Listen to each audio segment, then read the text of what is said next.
Welcome to the AEN Stories channel. I used to think the scariest alert a phone could throw at you was unknown charge on your card. Turns out it's iPad found near you. Not because an iPad is frightening, but because of what it can drag into daylight. It started with a backpack. That's how a lot of suburban disasters begin, some small piece of plastic and canvas that changes hands at the wrong time. Evan is 10. He treats his backpack like a spaceship he has to dock under duress every afternoon, slamming it against counters and couches until it finds orbit. The night before it happened, he left it in Jessica's car. He'd spilled apple juice in my truck earlier that week and I made a whole production of paper towels and consequences. He had a sleepover at Jessica's that night, pizza, Mario Kart, bedtime promises betrayed by the glow of a screen under a blanket. On Fridays I have him. On Thursdays she does. We rotate like responsible adults because that's what the court wants and because it's what Evan deserves. On Friday morning, I texted Jess, "He left his backpack in your car." She left it on read. Not unusual, she teaches yoga at a studio where silence has a brand. I work at a mid-size construction company that thinks it's a family. At 10:17 a.m., my phone buzzed with an alert from Find My. I'd set up family sharing years ago when Evan got the iPad because I'm that dad, restrictions, screen time limits, location access. The alert said, "Evan's iPad was found near you." The little map had a pulsing green dot hovering near the highway frontage road by the old mall, where everything is turning into either a food court or a clinic. I texted Evan, "Where's your iPad, bud?" No response. He's at school. They don't let them use devices because apparently the only way to make a 10-year-old learn about photosynthesis is to take away the thing that could show him a video about it. I texted Jess, "Evan's bag in your car?" A minute later, "Yes. I'll bring it to your place when I get him after school." "Cool," I wrote back, and meant it. Co-parenting, I've learned, is mostly making small neutrals sound like agreements. I was doing a takeoff on a drywall order when the second ping hit. Evan's iPad moved. The green dot hopped a mile south. I zoomed in. The icon drifted to a familiar corner. There, in grayscale satellite truth, the Best Western with the upgraded sign and the perpetually empty pool behind a fence, one of those highway hotels that collects conferences and regrets. It didn't make sense fast. Some part of my brain tried explanations, a glitch, a bad ping, someone else's device mislabeled. The other part jumped without permission. The green dot was Evan's iPad. Evan's iPad was in his backpack. His backpack was in Jess's car. The green dot was at a hotel. The thing about panic is it doesn't ask you to justify itself. It just arrives, immediate and loud. I called the school. It rang forever and then the secretary answered in that tone that implies she's currently shepherding both a missing trombone and a minor fistfight. "Is Evan in class?" I asked, too fast. "Last name?" "Carter," I said. "Evan Carter." She clicked. "He's in Ms. Watkins' class," she said. "Everything okay?" "Yes," I lied. "Thanks." I hung up and called Jess. Straight to voicemail. I tried again and got the same electronic refusal. I called her mom. I wouldn't have done that if I'd been thinking. If you've ever hit the emergency brake hard enough to skid, you know there's a second where instinct takes the wheel before thought gets a seatbelt on. "Tom?" "Mrs. Reynolds answered like she always answers, like she's been waiting for a call that justifies her opinion of the modern world. "Hi, Diane," I said. "Is Jess with you?" "No," she said. "Is everything all right?" Evan left his backpack in her car, and the iPad is showing up at the Best Western off 52. I can't reach her. Saying it out loud made it sound deranged. Or just simple enough to convict. There was silence on the line that wasn't silence. It was a mother's brain sprinting through mazes. Then, "I'll call her," she said, and hung up. I should have waited for her to call me back. Instead, I slammed my laptop shut, the spreadsheet of numbers jumped like spooked pigeons, and told my boss I had to go. "You okay?" he asked, because he's decent, and I said, "It's Evan," which is an American magic word that opens doors and throttles careening thoughts. I don't remember driving there, which makes lawyers nervous. I do remember the way the hotel looked when I pulled into the lot, blue sky and that static smooth facade, a faded banner about newly renovated rooms, the kind of plants people put into planters to pretend everything is a choice. The front desk had that bell you can ring if you need to be petty. No one was at the counter. A TV was tuned to a morning show where a woman with glossy hair was yelling about a casserole hack. In the lobby, a man in a conference badge looked at me and then immediately looked away. I don't know what my face was doing. My phone buzzed again. Evan's iPad is nearby. I looked down the hall toward the elevators. I looked at the breakfast area where people had eaten waffles at 6 a.m. and felt like a detective who hates his job. I called Evan's iPad. "You can do that, play sound." Somewhere on the second floor, 3 pips of sound chirped faintly. I pushed the elevator button like a person who thinks pushing makes it come faster. Inside, the mirror told me I was a 43-year-old man with the wrong expression for elevators. The second floor smelled like carpets that have known things. The chirp was louder at the end of the hall. Room 214. The door was one of those laminate wood slabs that never really locks out anything worthwhile. The chirp faded. I did the thing bad movies teach you to do. I put my ear to the door. Through the muffled space, I heard the thin blip again. I also heard a voice that was not my wife's voice and a voice that was, and then I heard laughter, low and private and not cruel exactly, but careless. It is worth saying that Jess and I have been divorced for 13 months and some days. We signed the papers in a conference room where a ficus had given up pretending to be happy. We stood like practiced enemies who remember too much about each other's good days. We had rules and no contact windows and calendars color-coded for holidays. We were doing, by small-town standards, pretty well. We went to Evan's games and sat 3 seats apart. She texted if she was going to be late. I Venmoed when I was supposed to. We had people in our ears telling us we were doing it right. Maybe we were. All of that context lit up like a string of cheap bulbs and then popped out in a chain when I heard Jess's voice and saw the light under the door. I knocked. Every bone in my hand wanted to hit harder. I didn't. I knocked like a neighbor asking to borrow sugar. The laughter cut off. Floorboards telegraphed wait. Then the door opened a careful inch, and Jess's face appeared in the crack, hair down and messy in a way that would have wrecked me when we were 25. "Tom?" she said. Not surprised. Not pleased. Something between. "Is Evan in there?" I asked. It came out too loud and too fast, the way a heart tries to talk. "What?" she said. "His iPad is in his backpack," I said. "His backpack is in your car. His iPad is right here." I held out my phone like a warrant. The ping chirped again, faint and unmistakable. From inside the room, a voice said, "Do you want me to?" and then stopped, because sometimes a stranger's voice knows how to lose its nerve. Jess's mouth did the thing it does when she's trying to knit a story and the stitches keep slipping. She opened the door another inch. She wasn't undressed.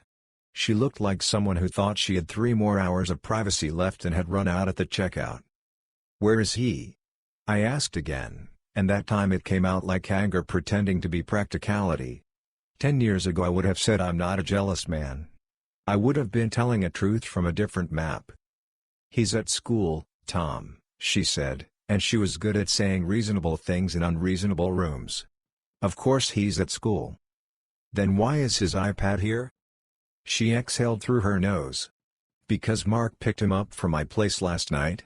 He's been helping with pickup when I have early classes, and apparently he grabbed the backpack without." "Mark," I said. "Your boyfriend," she said. She doesn't like the word. It makes adulthood sound like a mall. The man behind her made a small, contained movement. He was taller than me. That's not hard. He had a beard trimmed so close it looked like a mistake. He wore a t-shirt advertising a brewery 2 counties over. He had the face of a man who has not yet realized how many things a life can ask him to hold. "I didn't know there was an iPad," he said, with a look that tried to be responsible and landed on earnest. "I just grabbed the bag and then we came here because." "Because," I said, and it was not a question and not a period. It just was. Jess's hand was on the door, white-knuckled. "Tom, I was going to tell you about Mark. He and we've been seeing each other for a few months.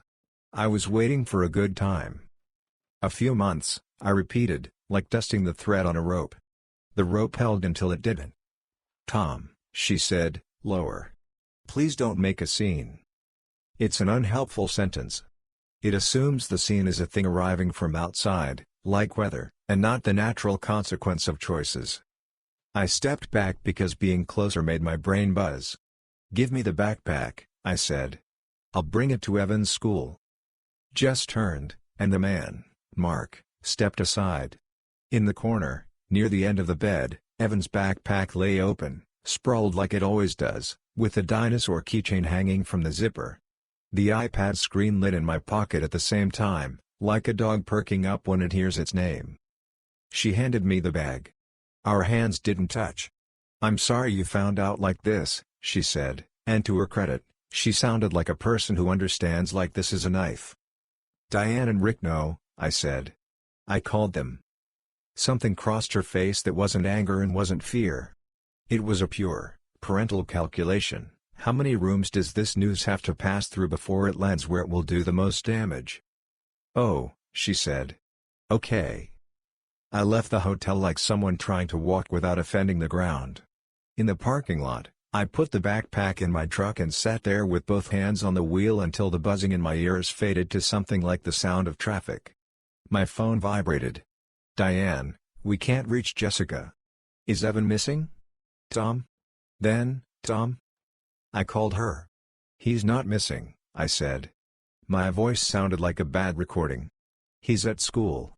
He left his backpack and his iPad in Jess's car. It ended up with her friend. Friend, she said, because she is from a generation that will add the quotes for you. I'm going to bring the backpack to school, I said. Everything's fine. Fine, she repeated, like the word had splinters. Tom, did you go to the hotel? Yes, I said. Diane has been certain about every bad thing that's ever happened to her daughter since 1985. It is both her best and worst quality. I knocked, I added, because if you give people a piece of the story they will stop reaching for the rest. She was quiet so long I almost thought the line had dropped. Then, bring Evan by the house after school. Rick is home. We should talk. Okay, I said. I wanted to say, your daughter has a right to a life. I wanted to say, your daughter has a right to not be caught in a hallway with a man she used to love holding a backpack like a court order. I wanted to say, none of us is handling this well. I said, okay. The school secretary took the backpack with the authority of a person who manages a small country. We'll get it to him, she said. I thanked her and went back to the office and moved numbers around while my mind replayed the hallway in high definition. My boss stuck his head in at lunch and said, everything all right? And I said, we're good, and he nodded in the way men nod when they see a man installing his own stitches. At 3, when I pulled up at Diane and Rick's, their driveway looked like a holiday had stopped by and then left. Evan's bus was due at 3:10. Rick was in the garage adjusting nothing on a shelf with a wrench because there is always something to adjust when you need to move your hands. Diane hovered in the doorway like a nun waiting to protect a sinner from himself. Tom, Rick said, wiping his hands on a towel that didn't need wiping. He's a big man. He has the kind of handshake you can still feel when you're driving home. He gave me that handshake like a blanket. Evan okay? He's fine, I said. He didn't know about the iPad. He doesn't know about anything. Diane looked down the street for the bus like she could will it closer. Jessica should have told us, she said, but it wasn't about the man at the motel, not really. It was about all the lines between us that used to be one line and now made a shape she didn't recognize. She will, I said, because sometimes lying is a soft place you build for someone to sit for a second. Evan's bus whooshed and hissed. He jumped down with his hair stuck up and his mouth already moving. Grandma! He yelled, like a little kid, and then saw me and revised, cool. Hey! We didn't say anything in the driveway. Inside, Diane had cookies as if sugar had ever saved anyone. Evan grabbed two because he's at the age where he thinks his metabolism is immortal. You left your bag in Mom's car, I said, careful. He made a face. I know. Ms. Watkins gave me a pencil with a troll on it and said, use this until your dad brings your iPad, and then everyone looked at me like. You survived, Rick said, smiling with his eyes in a way that makes Evan straighten. Is Mom coming? Evan asked. She's teaching a class, Diane said. She'll be here later. Not a lie, not the truth. A sentence that fits in a mouth and gets you to the next one. At 4:15, Jess walked in. She looked like someone who had been asked to sprint and pose for a portrait at the same time. Evan ran to her like a magnet had been turned back on. She hugged him and pressed her face into his hair like she could hide there. Did you get your bag? She asked, bright. Dad brought it, Evan said, generous, like he'd decided to distribute credit. Thanks, she said to me, not meeting my eyes. Evan, Diane said, and I could hear the mom-in-law steal under the sugar, why don't you show Grandpa your Lego city? Evan rolled his eyes in the way he has decided to brand affection. It's not a city, he said. It's a base. He dragged Rick down the hall by the hand. Rick went, letting himself be dragged in the way grandfathers do when they want to show boys what a gentleman looks like. The three of us were left in the kitchen with the smell of coffee and the sound of plastic clacking in the other room. Diane crossed her arms. Jessica. Mom, Jess said, and the word carried 30 years of homework and sleepovers and the time she broke her arm on the trampoline. Tom called us, Diane said. He thought Evan was missing. I didn't think he was missing, I said automatically. I stopped because I didn't want to say the word kidnapped in a house where my son was building a base. I was with Mark, Jess said, and there it was, dropped on the linoleum like a plate you know is going to break, but maybe it won't, maybe it will bounce, maybe magic is real. Diane's face did two things at once, protect, then challenge. Jessica, she said, softer. In a hotel? Jess straightened. Yes. You didn't tell us about this man, Diane said, not dear. You didn't tell Tom. I'm telling everyone now, Jess said, and I almost laughed because there is a way to say now that makes it sound like virtue and not being cornered. She turned to me. I'm sorry you found out like that, she said again. Mark was just helping with pickup. He didn't know about the iPad. He brought the bag upstairs without thinking. It looks worse than. She stopped because she can hear herself. It looks exactly like what it is, I said, quiet. I wasn't angry. Maybe later. Right then I was a man who had driven to a hotel because a green dot bounced on a screen. I was a man who had knocked like a neighbor. I was a man holding a backpack in a kitchen where a 10-year-old had not yet learned how many kinds of silence adults can make. Diane set her jaw. Do you love him? She asked, because mothers skip to the middle. Jess closed her eyes. I don't know yet, she said, which is not the thing you say when you want a room to survive you. Evan burst into the kitchen with a Lego dinosaur in his hand. Grandpa says when he was a kid they made spaceships out of wood, he announced, delighted. He looked around at the three adults and suddenly the air changed shape for him. He's only 10, but he knows a room that smells like a fight. His eyes went to me, reflex, and then to Jess, then to Diane, then back to me. What? He asked, small. Nothing, Jess said too quickly. We're talking about backpacks, I said. Backpacks, Diane echoed, because she is good at following a line even when it's drawn with chalk on a storm night. Evan narrowed his eyes, then decided to accept it because you want to trust the people who pack your lunches. He bit off the dinosaur's head because that's how his mouth deals with unsaid things. We didn't do a big scene. There are scenes, and then there are sediments, things that settle in layers until the ground under you is different. We told Evan that Mom had a new friend named Mark who would be around sometimes. We didn't say boyfriend. We watched his face flare and then dim.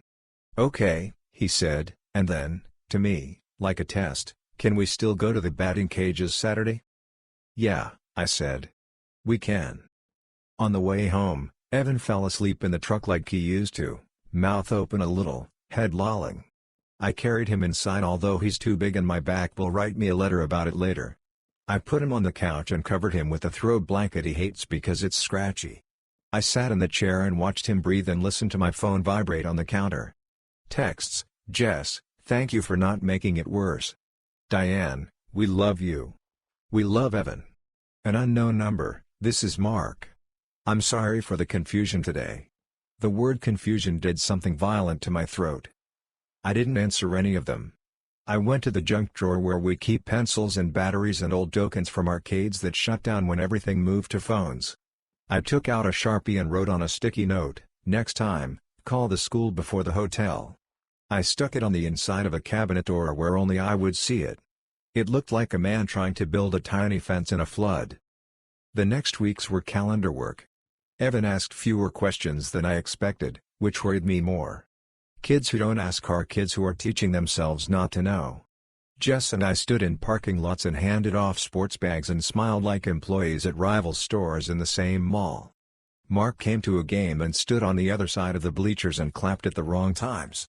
He had a good face, a kind one. I can say that and still hate when he puts his hand on my son's shoulder in the exact rhythm I invented. Diane didn't forgive easily. She forgave, but she did it like a person who knows how math works. Rick forgave the way men of a certain age forgive. He squinted and grunted and then helped you move a dresser without being asked. Evan tested limits in small ways, lying about homework he obviously hadn't done, swearing once, under his breath, at a video game and then looking at me like he'd just thrown the first punch in a fight and wanted to see my reach. Spring baseball started. We did batting cages on Saturday morning and donuts after and didn't talk about hotels. Evan started calling the iPad the tracker like a joke that isn't. "Dad," he'd say, mock serious, "the tracker says you should stop at McDonald's." I'd say, "The tracker is wrong," and then sometimes we'd stop anyway. On a Tuesday in May, the school called to say Evan had forgotten his lunch. I drove it over. In the office, the secretary handed me a visitor badge that always smells like sanitizer. "Ms. Watkins would love to see you for a moment," she said, and I said sure because I am the kind of father who says sure when asked to walk down a hallway. Ms. Watkins is 30 and ageless, with a kindness that could be used as a weapon if she wanted to. She closed the classroom door behind Evan and me and sat on one of those two small chairs that make adults look like jokes. "He's doing fine," she said. "He's a good kid." Uh-oh, I thought, because in teacher dialect that is the throat clearing before also. "Also," she said gently, "he's distracted. More than usual. Not misbehaving. Just looking at the door a lot when it opens. He's been asking to go to the nurse at 10:30 most days. We checked, it's right after snack. He says he has a stomachache." I looked at my son and saw a 10-year-old with the exact number of freckles he had last week and a new set of caution lights behind his eyes. "Buddy," I said, trying not to cry in a room with an alphabet border, "you can tell me when your stomach hurts." He nodded and didn't. On the way out, in the hall, I showed him the Find My app on my phone. "See this?" I said. "This shows me where your iPad is. It's not for spying. It's so if you lose it, I can help you find it." He looked at me for a long time. "Is that how you?" he started, and then stopped, because he's a good kid, and also because kids often prefer mystery when the facts will slice. "Yeah," I said. "That's how I found the backpack." He nodded. He took my hand, he hasn't done that in public in a while, and squeezed once, quick. Then he let go. A week later, he handed me the backpack on a Friday and said, "Can we leave the iPad at your house?" I said sure. He said, "Forever?" And I said, "We can try." He smiled, small. Sometimes mercy is as simple as a dead battery. Summer came in like a dog off leash. We did the pool and the grill and the fireworks that are legal until they aren't. Mark stayed around. He tried too hard, which is the least offensive sin in a long list. He brought Evan a book about baseball stats. He offered to fix a cabinet door at Jess's and did it wrong and then right. He learned how Evan takes his hot dogs. He stayed out of my way and also was always in it. These are not contradictions. They are dailies. In August, on a humid night where the air felt chewed and handed back, I got a text from Jess, "Hey, can you take Evan Sunday? My mom's not feeling well." Then, also, "Can we talk tomorrow? Something about school." We sat on my stoop the next day because the mosquitoes haven't gotten the memo about boundaries. Mark got a job offer, Jess said. Out of state. It landed like a shoe that's been hovering for months. Are you going? I asked. I don't know, she said, and that don't know had a different weight than the last one. It would be good money. But Evan. She said his name like a prayer in a puzzle. Evan stays here, I said. He's got school and baseball in here. I know, she said. He stays here. She looked at me. I stay here. I didn't say anything because relief is a mean feeling when it comes at someone else's expense. I nodded. She nodded back. There's a kind of treaty you can sign with your eyes when you're both tired enough. We didn't talk about the hotel that night or any night after. We didn't talk about the text I never responded to from Mark. We didn't talk about the note in my cabinet that I still haven't thrown away. In September, on a Tuesday, the Find My app pinged again. Evan's iPad was found.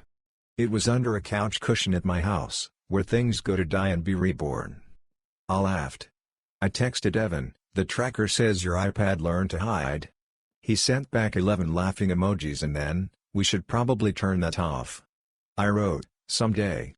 He sent a thumbs up and then a picture of the dog he wants us to get. Here is the truth I am arriving at, slowly, like a man walking across a parking lot with a backpack in his hands toward a door he doesn't want to knock on. Our lives are less dramatic than the night I thought I was about to find a kidnapping. They are more dramatic than any of us will admit at the PTA. We are a family with new shapes. Jess is a woman who wanted something and took it and now is trying to raise a good kid and teach strangers how to breathe. I am a man who still gets alerts at the wrong time and thinks about stairwells when I'm supposed to be counting drywall sheets. Our son is 10 and then 11 and then beyond, building bases and cracking jokes and learning where to put unsaid things. Sometimes I wake at 3 a.m. and open the Find My app, not because I don't trust anyone, but because maps are comforting. I watch the little dots, Evan's iPad, couch, Jessica's phone, an apartment 2 miles away, mine, the bed I refuse to move to the other side of. They sit like stars in a sky that pretends to be still. The app hums quietly in my hand. Somewhere, a server farm throws off heat for our need to believe proximity equals safety. The night with the hotel is a bruise that doesn't bloom anymore. It lives under the skin of things, not hidden, not on display. When I think about it, what I remember is not the hurt, not first, it's the chirp of the iPad through the door, the small sound that told the truth without malice. A device is an idiot. It cannot lie. The people holding it can. We do. We will, sometimes, to buy each other 10 minutes without pain. I still have the backpack on hand off days. I check it for stray homework and Apple cores and iPads with opinions. I hand it to Evan and he slings it over one shoulder like a cliché I've decided not to correct.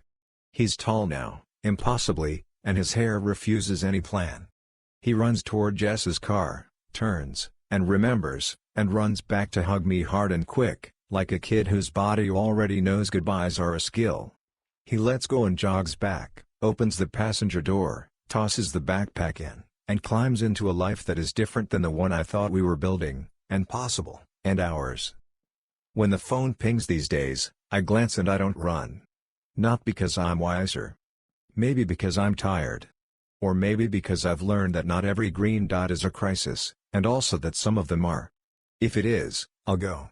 If it isn't, I'll still go, because I'm his dad. Because sometimes love is the act of showing up with your tools and your dumb face, ready to change the tire or read the map or stand in a hallway and decide to knock like a neighbor. Because sometimes that's all a family is, 3 dots on a screen that refuse to disappear. Thank you for listening my story. If you want more raw, real, and gripping stories like this one, subscribe to the A.E.N. Stories channel. Your support keeps these stories alive.